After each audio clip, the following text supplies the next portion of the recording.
this is called Winter Now. I believe that you will see the artwork that inspired it later. Winter Now. 1. It's always 6 a.m. they come at you, heavy with the new dawn done. Searchlight breaks into households to stand in for the unabashed sun.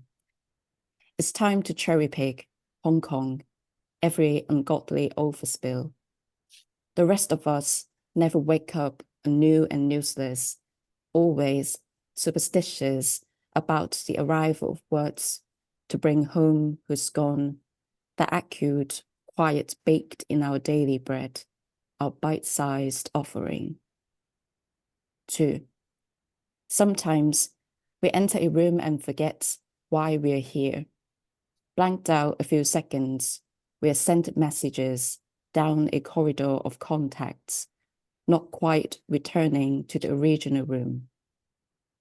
I couldn't bring myself to dissuade you from the birth of a hero, nor could I bring myself to dispute some notion of life goes on. This is not the hour for costless nicety. This is the hour to make room for the honesty of palms tucking out of a sleepless blanket to breathe on a frozen face. I just realized that I changed a word in my poem. I don't know why I did that. So I wrote this poem. Serendipity. Yeah, I wrote this. Yeah, we're in the same room, so I guess that's how how I said here instead of there. I wrote this poem in 2020, before I decided to pursue a creative writing master's in the UK. So it's quite special to be able to read this pre-industry work in front of a bunch of poets who have helped me so much. And yeah, it's really special. I'm addicted to information. So I think I spend maybe 6 hours a day online just to read news, to feel connected. Because I don't know why I think knowledge could connect us, and and that connection could sometimes be a bit strange. So I guess I was expressing that frustration as well. And the second thing that I'm obsessed with are sculptures. So can we see the photo of that sculpture a little bit? Yeah, so this is a sculpture by Tung Ming-Chin. I really like the fact that it's made with wood, but it looks so soft.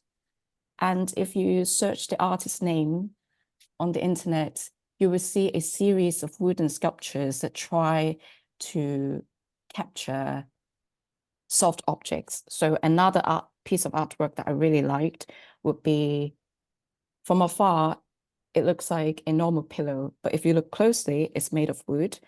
And you could kind of see hands trying to push out of the pillow, like somebody's hiding the pillow. I guess for me, the intersection between sculptures and poetry is how we kind of play with textures. And I don't know what kind of textures I've created here. And I also kind of like the fact that the sculpture that you're seeing on screen now kind of looks like a penis.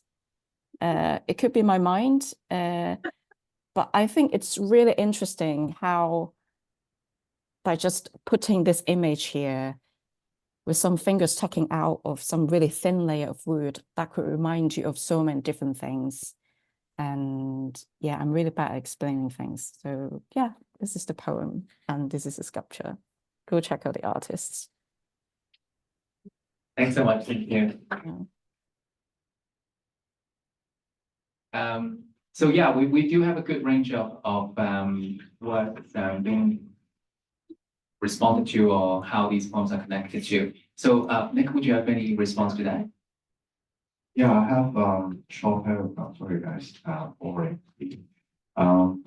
Just want to get things clear, organized. So I decided to comment on this poem by Tim Tim because it opens with an interruption. And quote, it's always 6 a.m. They come at you, searchlight breaks into households to stand in for the unabashed sun, unquote. The reason for the 6 a.m. visit is unclear, but it doesn't matter. I like the idea of intervention and outsiders trespassing a private household space. And after I finished reading the first section, I went online to look for the image of the sculpture that Tim Tim was trying to write after all about. And I was surprised that it was a sculpture made of camphor wood. It felt smooth, but it wasn't a pleasant kind of smooth, because the figure of the sculpture was obviously hiding the face with the hands extending from, quote unquote, a sleepless blanket.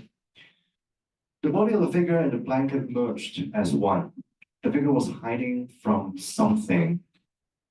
His elbows or knees beneath the blanket could be seen. The sculpture felt weighty, and it was round and wanted to be grounded for security. It urged the viewers to feel the anxiety and the unsettling presence that is frozen in time and in action. The poem wants that, quote, nor could I bring myself to dispute some notion of life goes on, and this is not the hour for causeless nicety, unquote. I wonder, what's the cost for a life that goes on? The life of a figure in a sculpture does not go on. Neither does the death of the speaker or the collective we in the poem. Time is what we use to measure the progression of life. And we have to remind ourselves that only time goes on. It doesn't mean aliveness.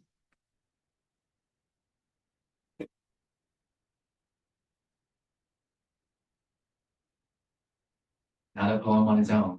I think we've moved on to, first of all, really thankful to all the readings, and I hope just now we've had a good variety of poems and readings and responses as well, of course.